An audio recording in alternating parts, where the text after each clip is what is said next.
World IBD Day takes place every year on the 19th of May to unite people worldwide in the fight against Crohn's and colitis, also known as inflammatory bowel disease or IBD. There are 10 million people worldwide who have been diagnosed and are living with inflammatory bowel conditions. So this year, Hollister and Dansack have brought together Sue Lennon, nurse, therapist, educator and coach, in conversation with Lauren Henderson to raise awareness about these conditions. Hi, I'm Sue Lennon and I'm here with Lauren Henderson to talk about her life with IBD and how she makes IBD work. But I suspect it's probably easier if Lauren introduces herself. So Lauren, can you just tell us a little bit about yourself? Yeah, my name's Lauren and I'm a mum of 2 children. I'm a teacher. I also do some voluntary charity work and I have a stoma due to IBD. Okay, so what were your early symptoms with your IBD? It was around 2008, just before Christmas, and I was going to the toilet, well, quite a lot, and I'm sure lots of people are emphatically nodding as they're listening to this. And I went to the doctors and they thought I had food poisoning. I blamed an Indian restaurant that's around the corner from my house. But unfortunately, the inverted commas, food poisoning didn't go away. Eventually I had to have tests, and it wasn't until the following Easter that I got diagnosed through a colonoscopy that I had Crohn's colitis. It wasn't ever definite which one it was. Okay, so how old were you then? I was around 20 and I was in my 3rd year at university, so I was quite young. And yeah, so I was just in a lot of pain and then didn't quite understand why. Okay, so were you away at university, away from home? No, I say I wasn't away from home. I moved out. I'm a bit of an independent woman and wanted to move out. I moved out when I was 18 to start uni, but I went and rented a house and worked part-time, possibly while I got ill. So I went to university locally. I say locally, it was about a 40-minute drive, and stayed at home. And that was due to the fact that I've got horses, and I wanted to stay with them at home and ensure that I was still do my hobby really, rather than spending loads of money on taking them away. But yeah, I had my own place, so I wasn't with my parents, otherwise I would have killed them. Well, that was where I was going with it really, because I was thinking, you know, if you were really far away from home and there was nobody there to support you at this time when you were really quite unwell for a protracted amount of time, who was around for you when you were kind of going through the investigation stage of your IBD? Weirdly, I just recently split up with my boyfriend, and we've been together for about 2 years. We were on and off, and I was seeing a different chap. Sounds awful, doesn't it? And the weekend that I got diagnosed, the Friday was Easter. It was Easter weekend, and he was with me. But he was really not very supportive at all. And I don't think he liked the fact that I was poorly. He suffered chronic back pain. I don't think he liked the fact that I was poorly. He took me to hospital for the colonoscopy, dragged me back out afterwards. I was an absolute mess. I was just like, someone's just put a camera where I really didn't want it. I've been sedated, and whilst I was sedated coming around, someone told me that I got Crohn's colitis. I started this medication that really threw me about, and he just wasn't supportive at all. Needless to say, that relationship didn't last very long. I can imagine. And so the early stages of the management of your disease, you know, medication and I imagine some steroid. Yeah, so steroids I was on, and I'd gone from taking no tablets at all, even for a minor headache. I was one of those people that's like, no, I'm not taking paracetamol, it'll be fine, to then taking 20 tablets a day, and they included steroids and anti-inflammatories. I also had to take an enema once a night. The doctor said to me, my consultant said, you need to make sure that you keep it in for at least 5 minutes. Yeah, it was more like 5 seconds from the bathroom floor to the toilet that it lasted. It was impossible to keep it in. It's so much pain, and not a nice thing to have to do. I mean, at any age, let alone as a young woman, I just felt so horrendously embarrassed that I was having to do that. And yeah, and the steroids as well, they had a negative impact on me as an allergic reaction.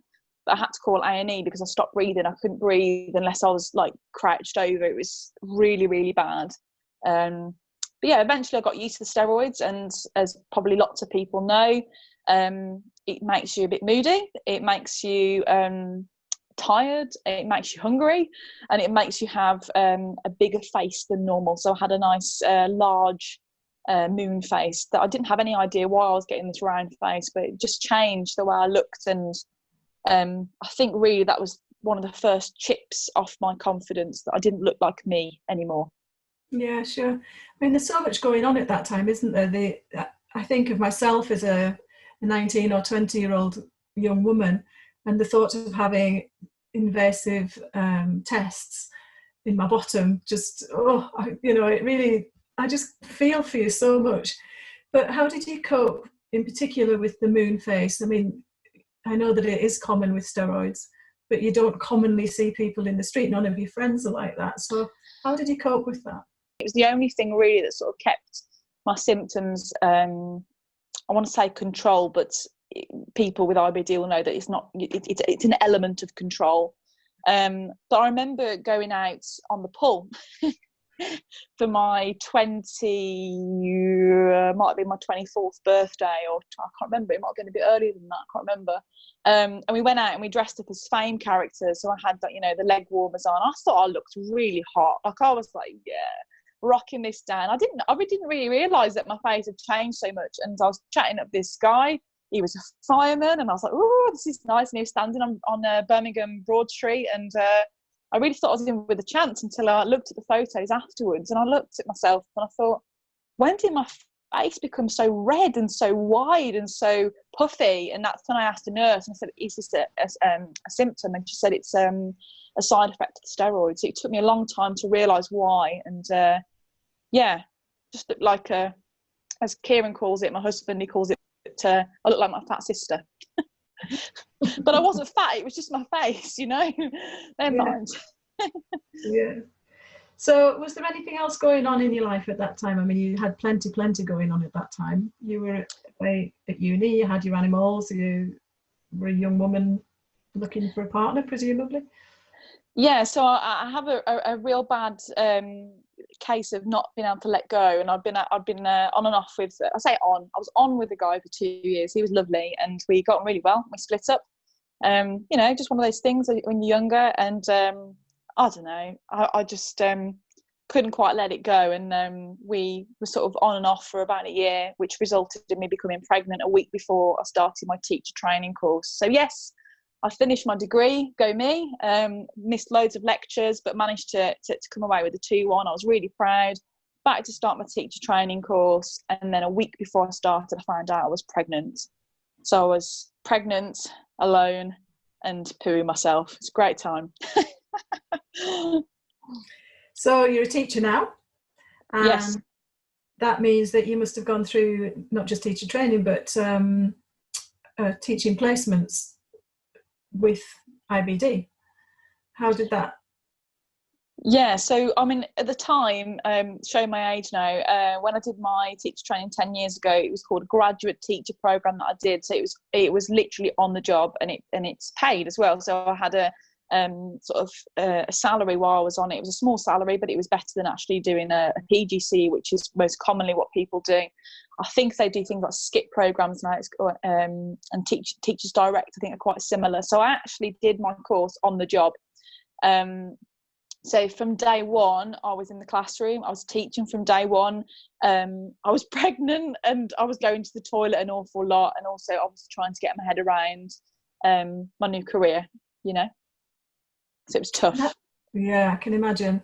And what about being able to speak to the employers or the people at the school about what was going on for you? I mean, not just with your pregnancy, but with your bowel. They were really good. They allowed me to do the course within 2/3 of the time, as long as I completed all of the assignments, which I did. I just need to be driven, which, it's not an issue. Being driven is something that I am. I'd more call it stubborn. But they were really understanding about the pregnancy, especially under the circumstances that I was on my own. I say I was on my own. It wasn't a simple case of my ex decided not to be around. There was obviously lots of emotional things going on outside of work and outside of my course that were causing great upset, which didn't help my illness. We had this thing where if I was teaching, it wasn't so bad when I was training because there was always another teacher in the room. But after that, there was always this thing where I said to the teacher next door, I need to go and get some paper, which was signal for, I'm about to poo myself, I need to go, like now, like right now. So they were really understanding. And there was only really one time that I remember that the head of faculty was in my classroom when I got back from the toilet once. And she was fuming with me that I'd left the class, and she humiliated me in front of the whole class. But that's the only time that I can ever remember that happening. Everybody else was supportive. I had my line manager at the time. I had to ring her from the toilets and say, there's a class on their own. I've had an accident. I have no clothes on from my waist down. I'm in the female toilets. Can you please bring in my emergency clothes from the staff room? I can talk like that now, Sue, but that's not quite how the message came across as I was sobbing in the toilet and she came to rescue me. Yeah, I'm sure. So having to be that open with your colleagues, I mean, it's very exposing, isn't it? And it sounds like you had fantastic support. But what was the feeling with the students? Did you get any kind of feedback? They didn't know, and I was very secretive about my illness, and I felt like I was the only person in the whole world that was going through what I was going through. I remember running down a corridor once, kids always chase me, going like, Miss, where you going? I'm like, leave me alone. But I remember getting to the staff toilet and there was another member of staff about to go into the staff room opposite, and she noticed I'd got a dress on. Really stupid mistake to make when you have accidents daily with IBD, but I'd had an accident before I got to the toilet, which was sod's law and how it goes. But she looked at me, realised what had happened, and thank goodness she just assessed the situation of just leave her alone, and she went into the staff room and let me be. But students didn't know about it at all. I'm very open about it now.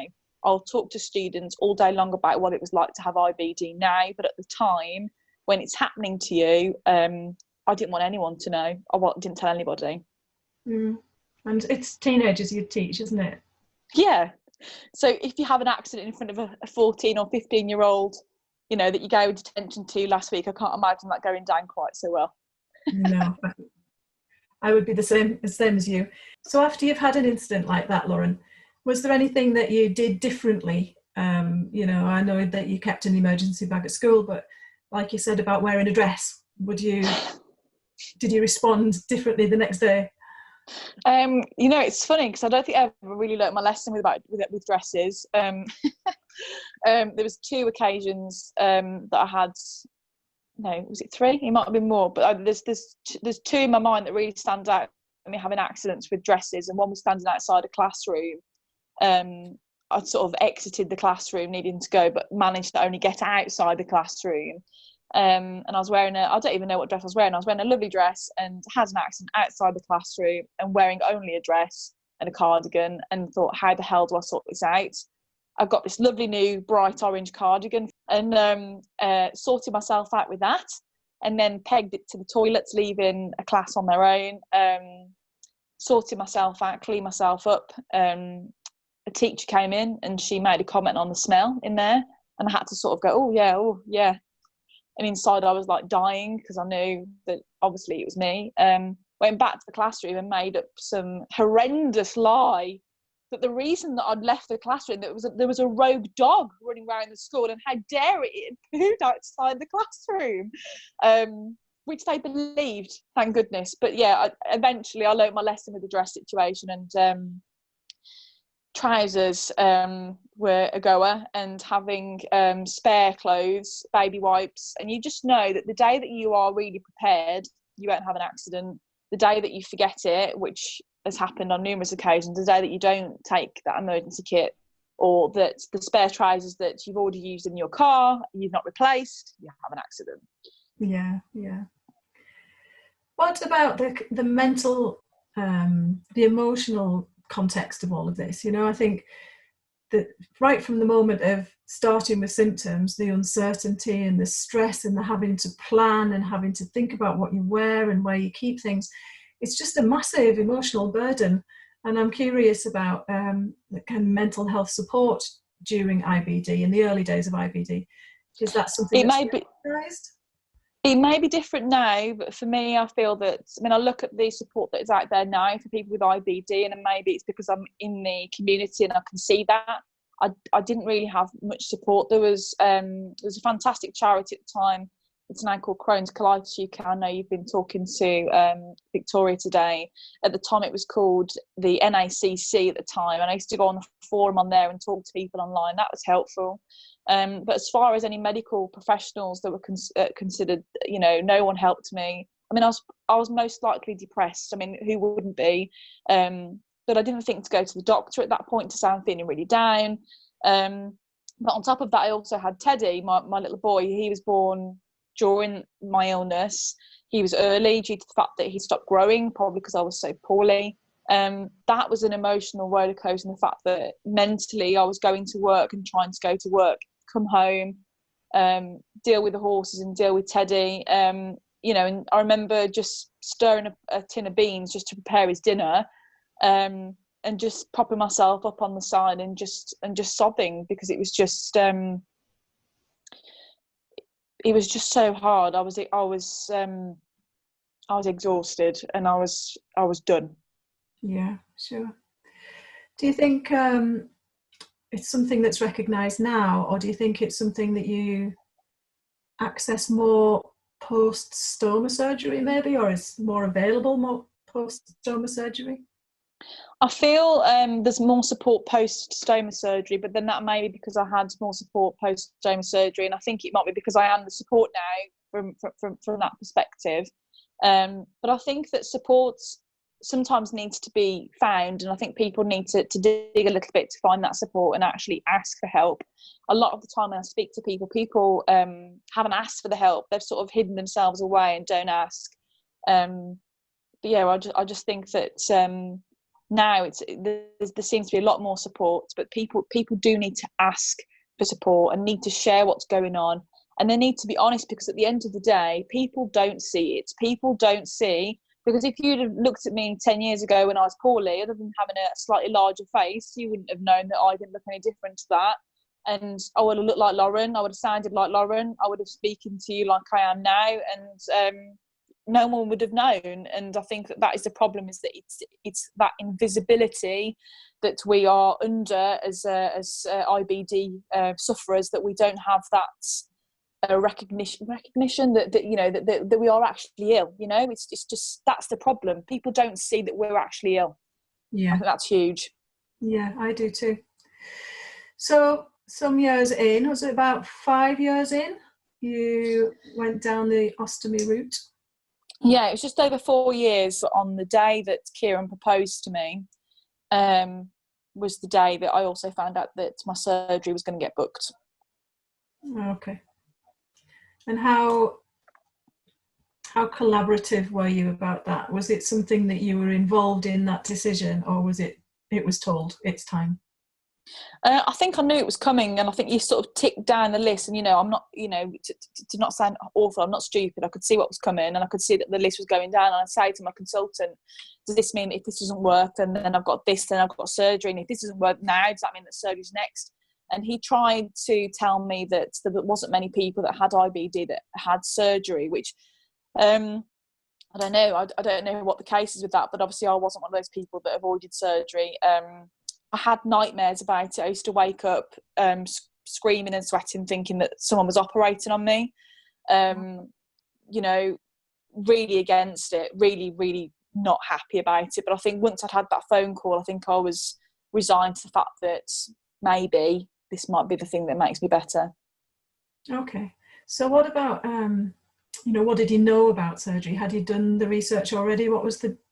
Did you have misconceptions or anything that was really, really frightening you that actually now, on reflection, you think that wasn't really real? Yeah, that's a really good question. And I think it's really important, because I speak to so many people that say to me, I'm not having surgery. I've had people to the extreme say to me, I'd rather die before having surgery. And it just breaks my heart, because it's just, there's so many misconceptions around having a stoma. And as you've already identified, Sue, that when I had IBD, or when I was suffering the symptoms of IBD, I was having to think about what I was wearing, and the fact that I couldn't go swimming, and I couldn't go out, and I couldn't drink, and I couldn't go out with friends, and all the things that you seem to worry about having a stoma. Those are all the things that are already controlling my life that I couldn't do because I was incontinent. So the things that I worried about were those things. So could I go swimming? Could I wear specific clothes? So I went and bought a load of different clothes, which I really didn't need. And you find what's comfortable for you. Like for me, I prefer to wear high-waisted underwear and high-waisted clothes. That's not to say that I don't wear low-waisted, and some of that as well is that I've had a C-section as well, so I don't like things sitting on my scar, and also bending over, remember that just as a woman, I don't really like my bum hanging out when I bend over. So there's lots of reasons why I wear high-waisted things. My stoma is just one of them. I had misconceptions about intimacy, and I was really worried that I wouldn't be able to be intimate with who was then my fiance. He's now my husband. And I thought that the bag was going to hang off my stoma. I didn't know how it was going to attach. I didn't know it's as simple as that it's stuck on my skin. I didn't know that. I thought it was just going to hang off, see through and smell. Yeah, okay. So did you have any specific difficulties in the early days, sort of post-surgery? I find it quite difficult to accept that as an ileostomer, so someone that was having sort of a trickle of feces come out, and it was sort of like a porridge consistency rather than a solid feces. That it wasn't just every couple of hours I would have a poo and that would be it. It was sort of drip, drip, drip, drip, drip, drip, and then of course when it gets full you empty it, and that's why people with ileostomies have a drainable pouch. And I found that quite difficult in the fact that when I was emptying my bag, I'd then see that there was still residue poo left in my bag, which is normal, right? I mean, surely you can't get rid of all of it. So I mean, what I used to do was the little cups that they give you to put your tablets in the hospital, I would then fill up with soapy water in a line, all the ones that I'd gathered over the week of being in hospital, and I would stand over the toilet, swish my bag out, make sure it was completely clean, empty it down the toilet, and then go back to my bed. And I remember there was an old lady in the bed next to me, and I'd stop and have a chat with her, and I'd hear an almighty trump. And trust me, ileostomies, stomas are really loud to begin with. Some people continue to have loud ones, some people don't, but mine was really loud to begin with, and it made this almighty trumping sound, and it filled back up, and I was like, I've just cleaned it, what was the point? So I think it was I had to get used to having that feeling of knowing that my bag was never completely clean inside. But the way I see it is one is that my bag is opaque. I can't see anything of my bag. And secondly, I thought, well, I've had my rectum and my large bowel removed. As a normal person, people would have a poo or go to the toilet and then have residue poo left in their rectum. And it's just that my rectum has now been relocated and it's now my bag. So that's the way I dealt with it. And I think that's a really positive way of dealing with it, because at the end of the day, just how normal people go about it, it's got to gather somewhere, and that's just how I saw it. No, I think that it's a really sensible way of seeing it. It's normalising the situation, isn't it?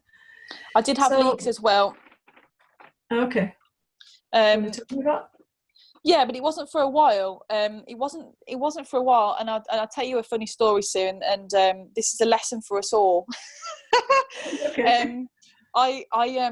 I'd obviously had a child, and as women know, well, some women are luckier than others, but my mother will tell me that she doesn't have the same body as me. Hers pinged back. My body didn't quite ping back after having a child, so I bought myself some suck me in pants. Those ones that you're supposed to look about 3 stone lighter. Well, the reason that you look 3 stone lighter is because it takes about 3 stone of sweat to get them on. And I bought myself some, and I thought, oh, this would be great because it'll smooth me out. No one will be able to see my bag. And also all those lumpy bumpy bits, but all be gone. And I sat in a tea room with my mother, and I went, oh, I think I'm having a leak. And she went, oh my goodness me. And I was like, oh my oh my gosh, I don't know what to do. Oh my goodness me, I've got to go. I've got to run. I've got to go. This is horrendous. There's going to be poo everywhere. And I remember going to the toilet in this, it was a garden centre tea room. The leak that I had was just so insignificant compared to what I dealt with IBD. I actually laughed. I was in the toilet, and literally, someone must have thought I was insane if they were next to me, because I started giggling, and I just thought, is that it? And I just cleaned it up. I put a new bag on, and I went back out and had some cake, and that was it. But yeah, I did have leaks eventually, and it just so happened that my stoma eventually started to hide. So once I'd got my bag on, and I think this is something that a lot of people don't know. So my stoma's lovely. It's as stomas go. I mean, they're not lovely looking things, but stomas go. Mine's quite nice, and it protrudes quite nicely. But when my bag is on and it's nice and warm, it snuggles back into my skin and it retracts. And what about having, I imagine it was some months before you were thinking about going back to work, but when that time came, what about the confidence to do that? It's funny because we haven't spoken about how I met Kieran, but after I got and there was a link to work with this. When I was poorly, I went on holiday stupidly, and I'd left my job by this point and realising that I needed to get better, and went on holiday with my best friend. And I actually met my now husband whilst my son was a baby, and he was sat on my lap on a plane, and he was crying and screaming. And someone made him laugh behind me. I promise I'll get back to work, I promise. And there is a point. And anyway, I turned in the seat to see who had made him laugh. I was furious. I thought, who the hell has won Parent of the Year award? I'm sat here and I've got chronic bowel condition here. I've got a 16-month-old baby bouncing off me, wanting to get down and fly the plane. And anyway, I looked behind me in the gap in the seats, and there was this rather handsome looking young man. So that's when we met, and obviously, he went through going through my stoma surgery with me, and then we got married. But it was 3 months after my stoma surgery that we got married, and I think that's a really good time reference to look at how long I was poorly for. I was ill for almost 5 years. I was ill for almost 5 years, and 3 months after my surgery, my second surgery to remove my bowel and my rectum and have a permanent bag, I was getting married. It snowed. I rode my pony in the snow. But before that, I was back at work. So even before that, so probably, I don't know, maybe 6, 7 weeks after surgery, I was back at work. Wow. And what about, on the first day you're going back to work, you're enthusiastic and well motivated and excited, but there must be a little bit of, oh crikey, you're doing this now with a bag. No, I didn't, and I don't know whether I'm just weird. I just didn't. It was invigorating. It was freedom, and it was power, and it was control, and it was me, and I could be who I wanted to be, and all I needed to do was go to the toilet at break time and go to the toilet at lunch. So it's fair to say that you felt far more disabled by your IBD than you do by your stoma. Absolutely. And you know what? I remember my next door neighbour coming around and speaking to me after I told her I got to have stoma surgery, and she said, "Oh my goodness me, I'm so sorry, Lauren." And I went, "Why?" And I was like, "I've been ill for 4 years, and you're telling me that you're sorry now?" Like, I've been so ill, and I've needed help, and I've needed people to recognise how ill I've been, and I've not needed people to question and say, "Well, she doesn't look ill, and well, she can do that." Well, I remember going for a meeting to apply for employment support allowance when I eventually decided that I couldn't go back to work. And she said, "Can you walk?" And I went, "Yeah, I can run bloody fast when I want to, when I need the toilet." But as far as feeling disabled was concerned, was I worried about where I was going to park? Yes. Would I have loved a blue badge? Yes, I would have, because I was incontinent.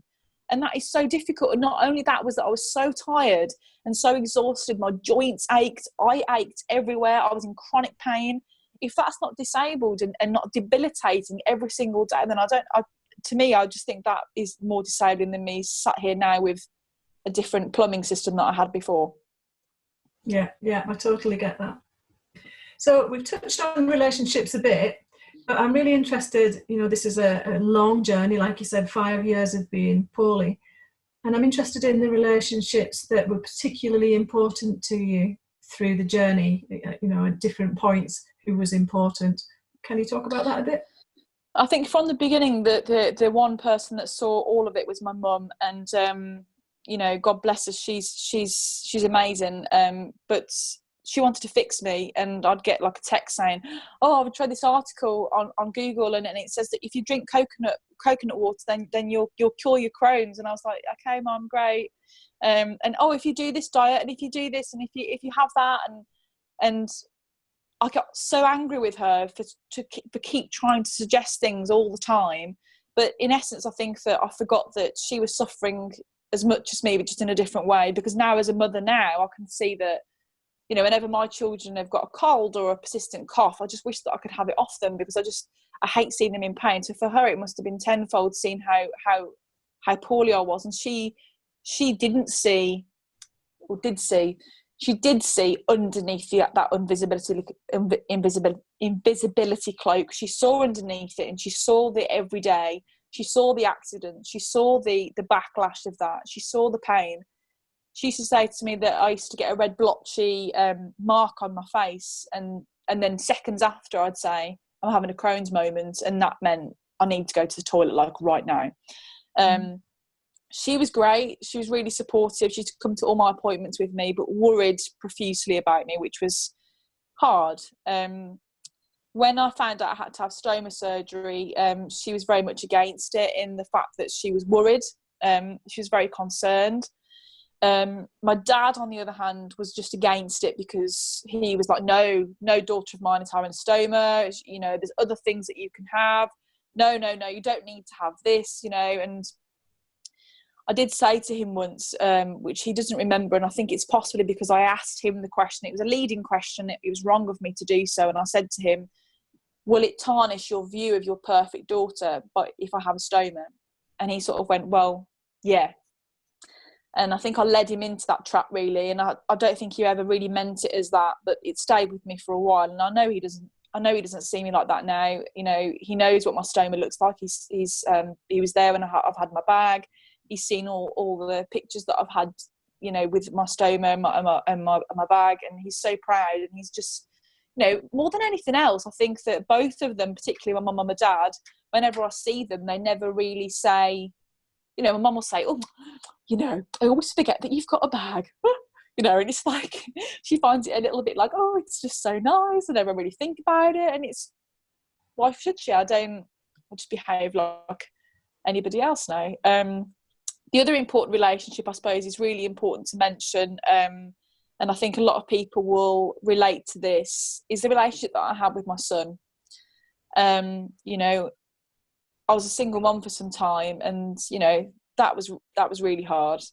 Being chronically ill and being a single mom was near bent impossible. But yeah, my relationship with him, in particular because of my exhaustion, was just, I just felt so guilty. And, you know, I remember he slept so well, but I wanted him to sleep more. Please sleep more, because I need to sleep. I need to sleep. I need to sleep. I need to sleep. And of course, babies don't sleep all the time. They don't. And toddlers really don't.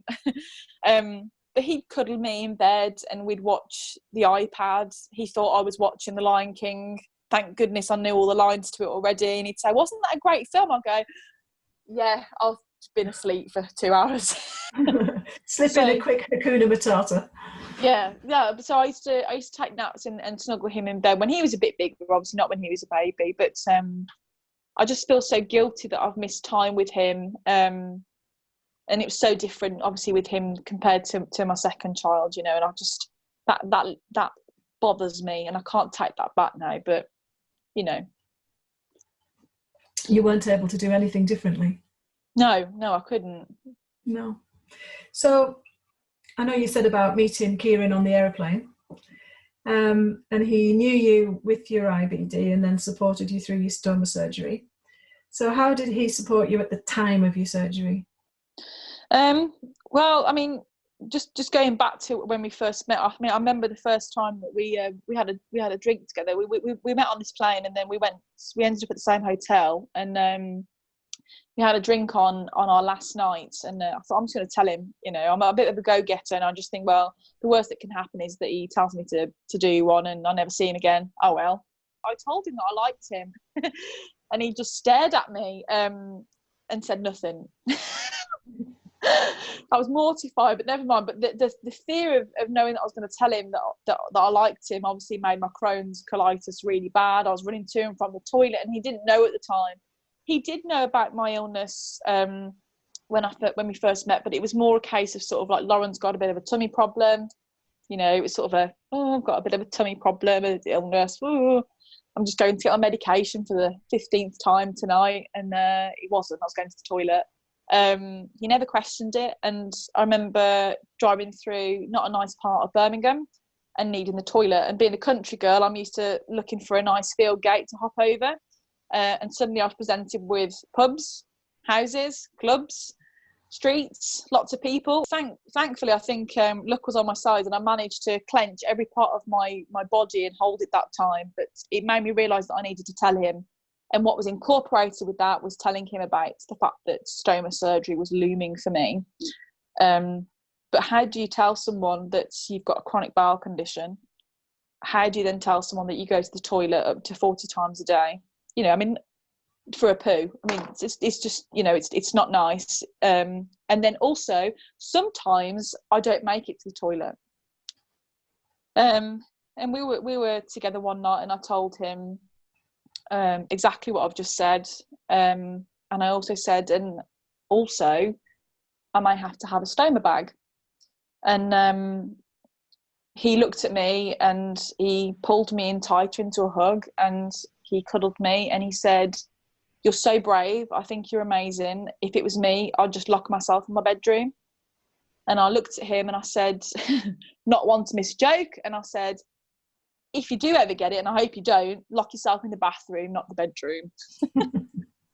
So he was fine. And stoma surgery, it came quite quickly. We got engaged very quickly within our relationship, within 4 months. And not long after that, I was having stoma surgery, the first surgery that I've had 2 altogether. And I was doped up on morphine, and I woke up with Kieran sort of, you know, forehead to forehead with me. And I don't know, apparently I spoke to him for about 2 hours. I don't remember this. To me, it was more like 2 minutes. I don't know. And I just said to him, I want to look, in sort of like, you know, some deep demonic voice. I want to look. And he was like, "No, Lauren." I was like, "I want to look." And he's like, "You don't need to look, Lauren." I was like, "I do need to look." So I lifted up my dress, this sexy gown, you know, peeled it up towards me to see what I thought was going to be this nice opaque bag that I'd previously seen. And it wasn't. It was this big see-through leg banger of a bag. It was huge, and it was see-through, and there was just this massive big red thing inside, and this red thing was wriggling, Sue. It was wriggling. It was doing a dance, and I was like, oh, and it was huge. And just to put people's minds at rest, they do start off a little bit larger, and then they do shrink back. So no one told me that, but they do get a little bit smaller. It was just it was a bit big to begin with. It's a nice little one now, but anyway, it was horrifying. And I just looked over at my fiance, thinking, this is it. He's going to walk out, or he's going to be sick on me, either one. And I looked over at him, and he went, "Whoa, can I touch it?" And I was like, "What?" And I suddenly, no morphine, all gone. I could drive a car or a bus right now. I'm so sober from this morphine. And I said, "Yeah, okay." And he sort of give it a little bit of a prod over the bag, and he's like, "Wow, it's really squidgy." And hence my stoma's now called Squidgy. So he's been amazing. What can I say? Yeah, he's been amazing. So you had 2 pregnancies. First one pre-stoma, second one post. I'm interested in whether you had any additional support needs with your second pregnancy since you had the stoma. I had possibly more support, as much support when I was ill as well, and I think that was due to the fact that I was on medication, and there was a worry that the baby wouldn't grow, and that eventually that did happen, and the blood flow from the placenta wasn't efficient enough, and they were thinking about inducing me. My son being my son, I think he decided that he was going to bail out, and my waters broke not long after that anyway. So he took 3 days. He took his long sweet time on the rest of it. But my waters broke before I was due, and so that was hard. Trying to be in labour and worrying about needing the toilet was difficult. Pregnancy was difficult. Being ill, pregnancy with a stoma. My stoma, just like everything else, just got fat. Okay. So, I just had a fat stoma. I had fat legs, I had fat feet, I had fat hands, I had a fat head, I had a fat belly, and I had a fat stoma. Okay. So other than that, I mean, everything was just, they supported me, and I had growth scans. But in honesty, for me personally, because I felt so well, and this is different for everybody, just to reiterate that this was my personal experience of pregnancy with a stoma, I just felt like a normal person during that pregnancy. Okay, that's brilliant. And what about the midwives? Were they well informed about stoma management and support? During the pregnancy, it wasn't really an issue. It was there. It wasn't really in the way when we were having scans or anything like that. It was just, I was a bit cautious of making sure all the jelly had gone once I'd had a scan, so it didn't make my bag come off. But it was during my labour with Bella that, frustratingly, and I know a lot of women will scream with me at this, I got to 9.5 centimetres dilated after 2 days labour. I had a psychic reading in between Teddy and Bella's pregnancies, and my nan came through and said that, "Don't worry, my love, your second pregnancy will be shorter. Hooray!" And it was shorter by 1 whole day. Thanks, Nan. So I was pregnant. I was in labour for 2 days, and then I got to 9.5 centimetres dilated. I was ready. I was going to push. This baby was coming out. I'm now married. I've done it right this time. And the midwife said, "You're going to need a C-section because your daughter's stuck."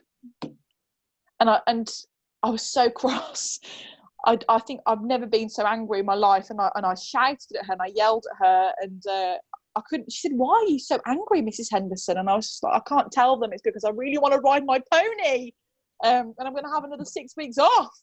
But yeah, so I had a C-section, but it was just, I got to 9.5 centimetres. It was just so devastating. But what the problem was that I'd had an epidural by this point, and I said to the midwives, "Please, can you check my bag?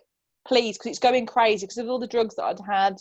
And I'd also got an infection, which they were quite concerned about. Bella had also got an infection, my daughter, inside the womb.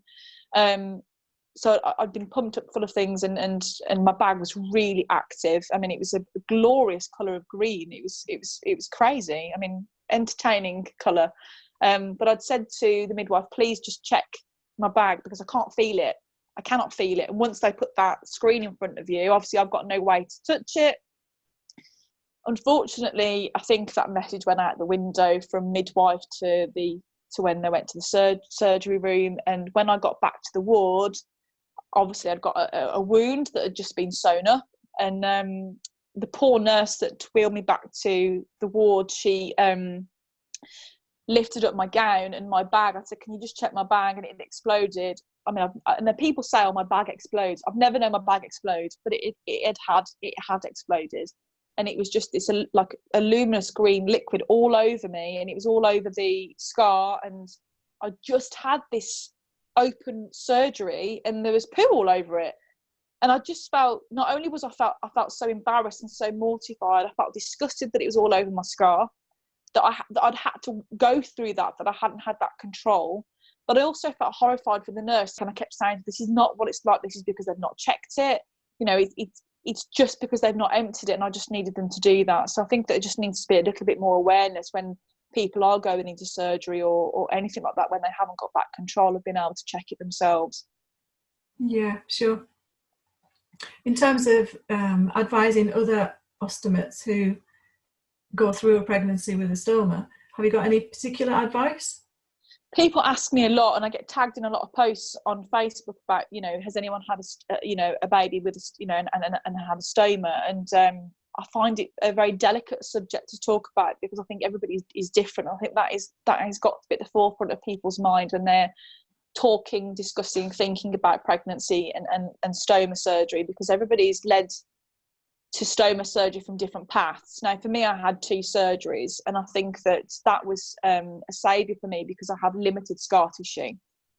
However, I was told before my second surgery that my chance of getting pregnant after that surgery was less likely, that my chances of fertility were lower. And I had the surgery knowing that. I fell pregnant 10 months after my surgery. Once my periods got back to normal, I fell pregnant. I had a very normal pregnancy. As I said, I was due to have a natural birth because I'd had keyhole surgery. Again, that may be different. Doctors, consultants may say that that's not the case for other patients. But for me, I was told that because I'd had keyhole surgery, I was allowed to have a natural birth, which didn't happen because my daughter got stuck. Not that I begrudge her for that. My advice would be that it's not the end to have a stoma, but I think that people need to make sure that they do some research before they have stoma surgery and look at their history, how many surgeries have they had. But certainly there are several people that I know, I could reel off quite quickly, that have had a baby after having stoma surgery. Okay, but it's important to check that if there's going to be an impact on your fertility before you embark. Yeah, of course. Yeah. You know, and the one thing I thought, Sue, was that I was 25, and after being told that the likelihood of me having another child was unlikely, you know, it was perhaps not on the cards. I just met this guy, and he'd taken on someone else's child, and I rang him. I said to my surgeon, I need to step outside and I need to ring my fiance. And I rang him. I said, look, you know, the surgeon's just told me that I might not be able to have any more children. And Kieran's response was, well, we've got Teddy, and that's fine. And there may be other people out there that haven't even got a child. I was very lucky that I'd already got Teddy. But I think that, you know, for me, I thought, I'm 25. I could have a baby at 45, you know, and I thought I've got 20 years to worry about it and how I'm going to have a child. And being a parent comes in so many different shapes and forms. And, you know, I know from personal experience of family members that have gone through IVF, you know, several rounds of IVF, and there's people that I know that have adopted, and other people that are adopted. And I just think that there are so many ways that you can be a parent, and I think that the first and foremost that people must consider before being a parent in any shape or form is that you need to be healthy. Yeah. As best you can. Yeah. So you've got 2 youngsters now. They're 5 and 10? Yes. Yeah. Tell me about how they make you feel. How involved are they with your world? They're awesome, and I honestly thought that during the current situation they'd drive me at the wall, but they've been incredible, and they share my love of music. We've been playing duets. Me and my son have been playing duets on a Thursday for the clap, and we've also been my daughter's been playing her cello. She's just started to play that last year.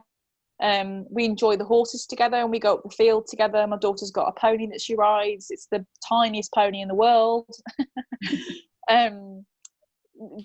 We've got tree houses up at the field and a stream, and we have a wonderful time up there. So we really do enjoy family time together. Yeah, lovely. So how many horses do you have altogether? Oh, it's a dangerous question. They're all my husband's. They're not mine, really. I've got 3 horses. One I had when I was a girl, when I was 15. My wedding photos that I've got of her in the snow. She's wonderful. She's a Shire Cross. She's retired now, bless her. I've had her since I was 15. I'm now 32, so I've had her a long time. I split up with my first boyfriend. This was many years ago. You think I'm awful. And I bought a Shetland pony. So she's the first pony that I had. I bought her for £200. A bit of retail therapy after splitting up with my first boyfriend. I then got with my second boyfriend, who I talked about earlier on, that I was with for 2 years. And when we split up, I bought another horse. She was a bit more expensive, a few more zeros added. Well, 1 0 added on. And then, so I had those 3 then for many, many, many, many, many years. It was just my old girl, this Spanish horse that I bought, and this miniature Shetland. And the miniature Shetland's really naughty. She's horrendously naughty. If you asked her who owned her, she would say no one. I am my own person. She also has chronic bowel problems as well. We share that together. And then my daughter was sharing this little pony, and the the woman who owned her said, I need to sell her, I'm sorry. And I was like, oh, okay, I best buy her then. So we ended up with another one.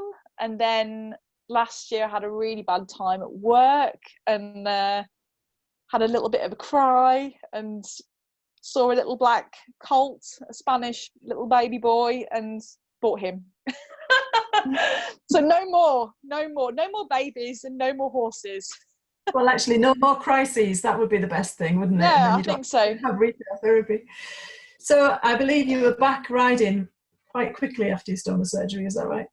Yeah, I'm not sure I should say this out loud, but yeah, I after my stoma surgery, my stoma nurse has said, now, Lauren, you mustn't ride.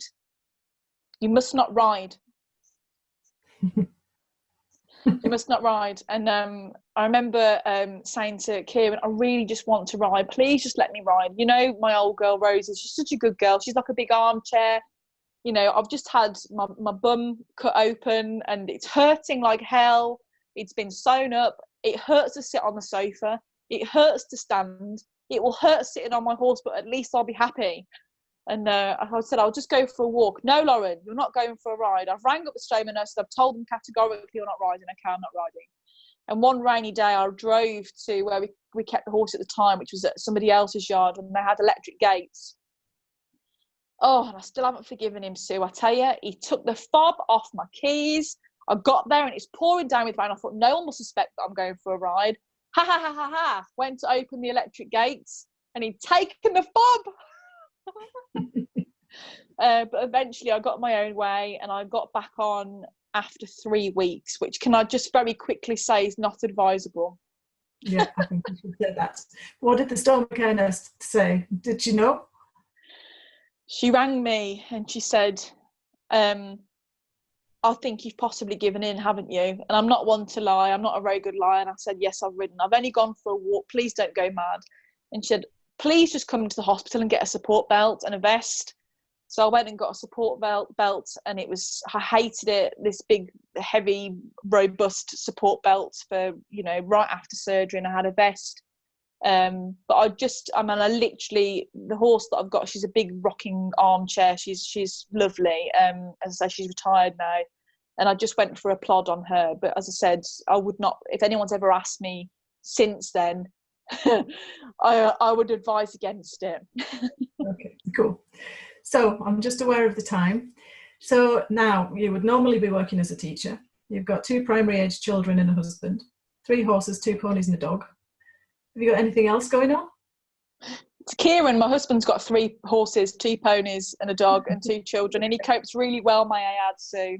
The other thing that we do together, I drag Kieran along with me and 2 other people, is I run a charity called Purple Wings Charity, and we help people that have had stoma surgery for whatever reason to regain confidence and self-esteem. And I bet that doesn't take up much time, does it? Yeah, I'm not busy at all. Well, they always say you want something doing, you ask a busy person. Absolutely. So tell me about it a bit more. How did it evolve? It started as it still is in my living room, and it started with me saying, you know, I'm going to help somebody. And I remember somebody that I'd spoken to about having stoma surgery, and he was inspired by my story, and he eventually went and had his stoma surgery because he felt empowered by what he'd heard from me. And he said, oh, you know what, you really should start a charity or have a ball or something. I was like, yeah, okay. So I just like, okay, I'll start a charity and then we'll have a ball. And I did it and thought that I'd help a few people, and not realising actually how much work it would involve. So who helps you with that then? So Kieran, my husband, sort of deals with all the technical things. As you can see, I've struggled, before this video started. Sue will tell the masses that it was, I've got a phone propped up by lots of different things because my technical partner was refusing to help me today because he's busy. So he helps with all the technical things, setting up the website, things like that. And then we have 2 fabulous volunteers who've had on board for quite some time now. And that's Samantha and Paige. Sam deals with things such as organising the ball with ticket sales and generally just keeping everything organised. She's very organised out of all of us. She's definitely the grammar police out of all of us. We'll post something, me or Paige, on Facebook, and then you'll see it's actually been posted by Sam. It hasn't. She's gone in and edited it and corrected something we've said. She's just fabulous, and she'll tell me as it is and puts me in my place, and I need that sometimes. She grounds me, and she grounds the charity, and she's been a driving consistency throughout the whole process. And she joined possibly about a year after. She was one of our first calendar girls in the first calendar.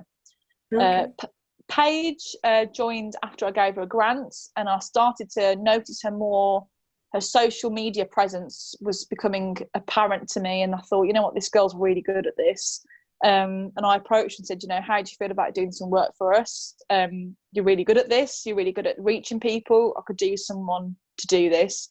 So Paige came on board, and she's just our social media queen. She just knows exactly when, how, what to say, to post, to reach people and really make that impact. And that's what you need. You need to be reaching people to be able to help them, you know. So she's just she's one to be reckoned with. She's a great person to have on board, and I'm really grateful that I have the team together, really.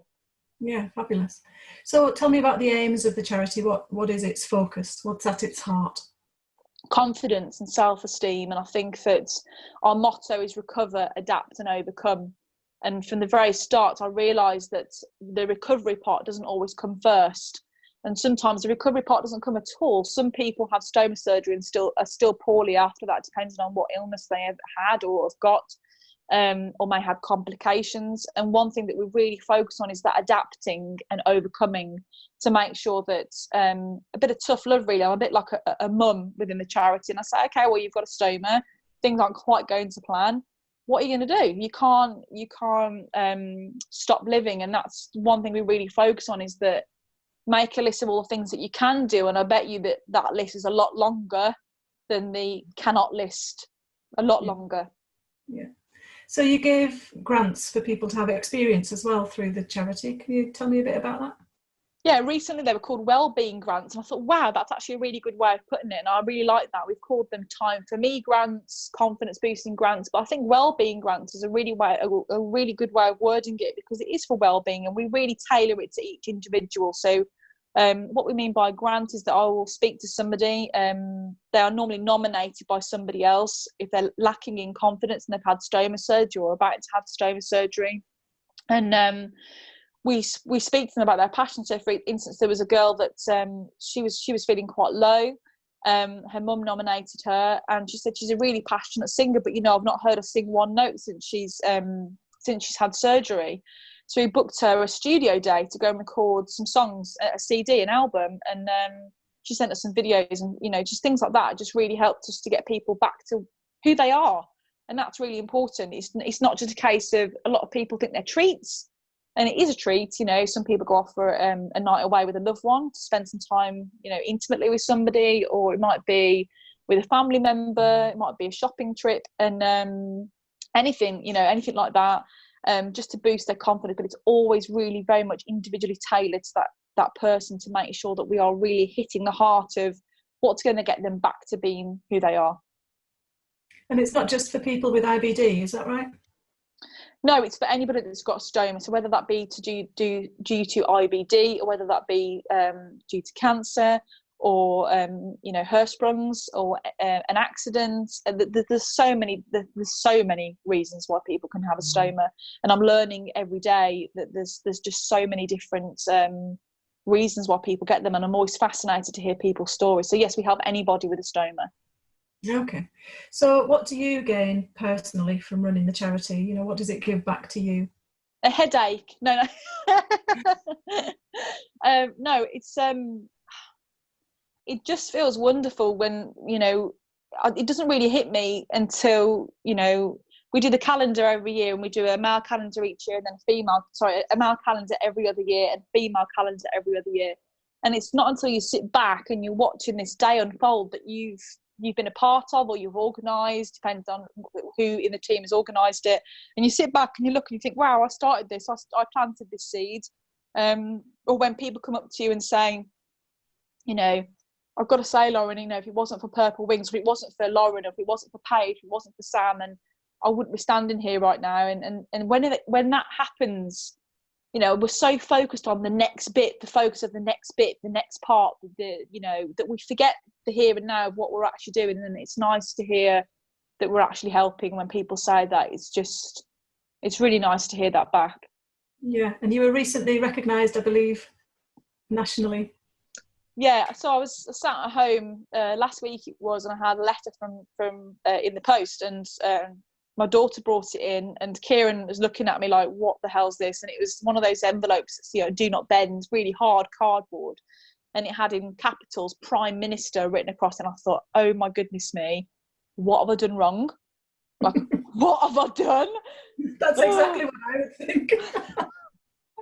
And I opened this letter, and you know, it was really personal. Like, he'd obviously, or whoever it was that had written the letter, I'd like to think it was him.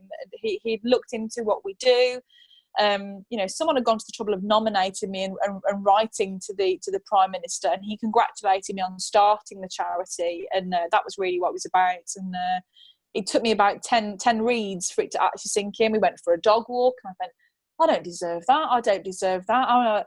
I'm sure I don't deserve that. And it took me all day to really recognise that actually, you know what, you've worked hard. A letter from the Prime Minister's a nice thing to have, Lauren. It's okay. So that's pretty awesome. Yeah, it really is a fabulous measure of your success, because it's a very, very successful charity. Thank you.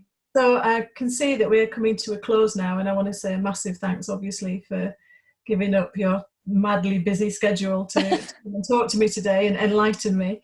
But I have got a couple more questions just before we say goodbye, if that's all right. Of course. The first one is, if you could give your pre-op self a piece of advice, what would it be? I think that I'm going to get better, that it's okay, and that having a bag is nowhere near what I thought it was. Perhaps I should have spoken to my stoma nurses sooner. They were pivotal in me realising that it was just a bag. Can we hashtag that? Just a bag. It's just a bag. It's just a different plumbing system. If I could have just told myself that, if I could have told myself that 3 months after my surgery I was going to get married and have this wonderful fairy tale ending, then that's what I would have told myself, that it was going to be okay. Yeah, brilliant. And the last one is, if I could give you 3 wishes, one's for you, one's for the charity, and one other, what would they be? I'm looking for a new career at the moment. I'm currently supply teaching, and I've been for a job interview today and I didn't get it.